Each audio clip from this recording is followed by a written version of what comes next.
This episode is brought to you by Merrill. Join one of the most iconic names in wealth management, Merrill. You'll be part of a dynamic team of advisors and specialists working hard every day to grow their clients' wealth. And with the support of best-in-class research, advanced digital tools, and the resources of a global institution, it's truly an opportunity you can be bullish about. Learn more at careers.bankofamerica.com. Copyright 2024, Bank of America Corporation.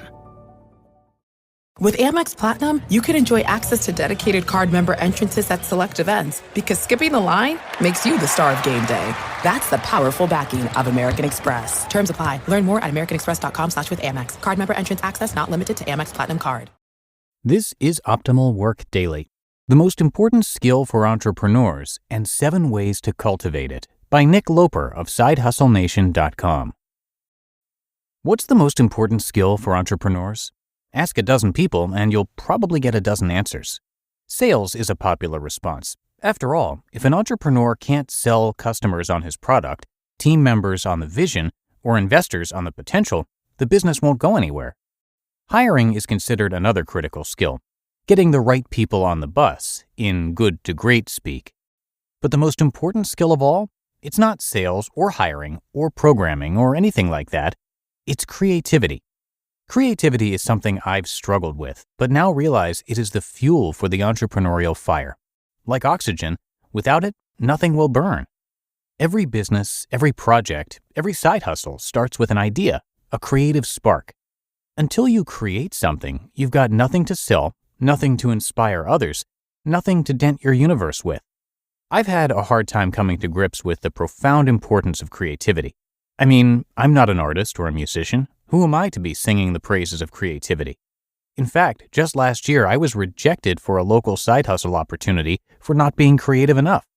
I definitely consider myself the left-brained, analytical, logical type. I love my straight lines and my Excel spreadsheets.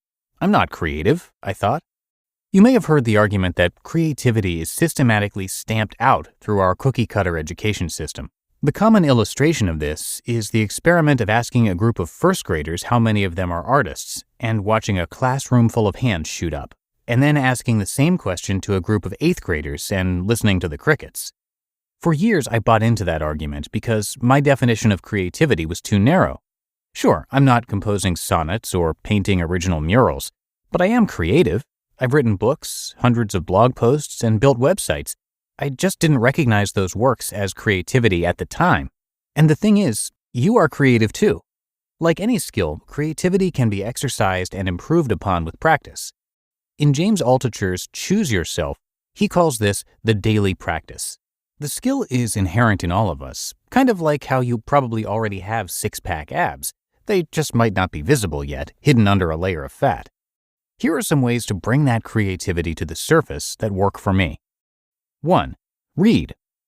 This one is tough because it's time-consuming, but I think it's worth it, both fiction and nonfiction. It puts your brain in a different world and can uncover ideas you never even knew were there. 2. Listen to podcasts. Some of my most creative moments have come while listening to podcasts. There's just something about hearing from other entrepreneurs that helps spark new ideas and projects. Even if you only act on a small portion of them, it still gets the juices flowing and it feels great. You can start with the Side Hustle Show. 3. Change your environment. Sometimes a change in work location can spark creativity. I normally work from my home office, either on the treadmill desk or sitting at a regular desk, but changing it up could be as simple as working from the kitchen table or on the outside patio. Bonus points for getting out of the house completely and going to the library, a coffee shop, or a co-working space. A different environment triggers a higher sense of alertness. Can't get to the coffee shop but like the ambient noise? Try Cultivate.com. 4. Drink coffee. As a former lifelong non-coffee drinker, I finally see the appeal in this magic elixir. I still don't drink it every day, but when I do, I feel like I could take over the world. In Jumpstart Your Business Brain, author Doug Hall observed a measurable creativity boost in his coffee drinking students compared with their non-caffeinated peers. Anecdotal? Yes, but try it. 5. Chat with your 6 degrees. Set up lunch dates, or better yet, coffee dates, with people in your network you don't normally see. The conversation will be fresh, and an outside perspective on your business can fuel some ideas you never really thought of. While in Vegas recently for Affiliate Summit, I was able to meet up with a couple people who had left a comment on my site or listened to the podcast, and it was awesome. 6. Swim. For whatever reason, swimming has always been a great stress reliever for me. I think it might be because the time in the water is isolated and quiet, leaving me alone with my thoughts, which can also be dangerous. There's no music or conversation and no scenery other than the black stripe on the bottom and a turn every 25 yards. It's the perfect place to work out your creative muscles at the same time as your other muscles. 7. Attend conferences and meetups. Surround yourself with like-minded and differently minded people and learn from them. I like to attend industry events just to see and hear what other people are working on. Even though there's a time and sometimes financial cost to attend, I always walk away with some new creative ideas. Why does creativity matter? It's what makes us human. It's what makes us entrepreneurs. The process of creation, of creating something that's your own, is one of the most rewarding activities you can do. And if there's a business opportunity in there somewhere, all the better. You just listened to the post titled "The Most Important Skill for Entrepreneurs and 7 Ways to Cultivate It" by Nick Loper of SideHustleNation.com. This show is sponsored by BetterHelp. We're all marveled at how quickly kids learn and that sense of wonderment they have while doing it. But as adults, sometimes we lose that curiosity. Well, if there's something you've been wanting to learn, know that therapy can help you reconnect with your sense of wonder, because your back-to-school era can come at any age. And make no mistake, therapy is for everyone. Whether or not you've been through significant trauma, therapy can be a great tool for setting boundaries, learning new skills, and ultimately becoming the best version of yourself. If you're thinking of starting therapy, give BetterHelp a try. It's entirely online, designed to be convenient, flexible, and suited to your schedule. Just fill out a brief questionnaire to get matched with a licensed therapist and switch therapists anytime for no additional charge. Rediscover your curiosity with BetterHelp. Visit betterhelp.com/workdaily today to get 10% off your first month. That's BetterHelp, HELP.com/workdaily.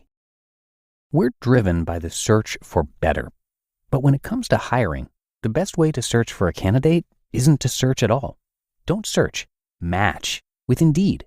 Indeed is your matching and hiring platform with over 350 million global monthly visitors and a matching engine that helps you find quality candidates fast. Ditch the busy work. Use Indeed for scheduling, screening, and messaging. 93% of employers agree Indeed delivers the highest quality matches compared to other job sites. One of the things I love about Indeed is that it filters out those incompatible applicants. So when you're hiring, the process is much faster, and you only have to consider applicants that are already likely to be a great fit. And listeners of this show will get a $75 sponsored job credit to get your jobs more visibility at Indeed.com/startup. So just go to Indeed.com/startup right now and support our show by saying you heard about Indeed on this podcast. Indeed.com/startup. Terms and conditions apply. Need to hire? You need Indeed. And thank you to Nick. He used to work full-time for a giant corporation, but built his business during nights and weekends. And as he alluded to in this post, he's also the host of the podcast, The Side Hustle Show. It's for part-time entrepreneurs looking for actionable tips to start or improve their businesses. It's a great podcast and usually right up there at the top of the charts of the business podcasts in Apple Podcasts. Definitely worth checking out. And the blog is great too, of course. You can come by SideHustleNation.com for a lot more. But that wraps up another episode here, so have a great rest of your day. Hope to see you back here tomorrow, where your optimal life awaits.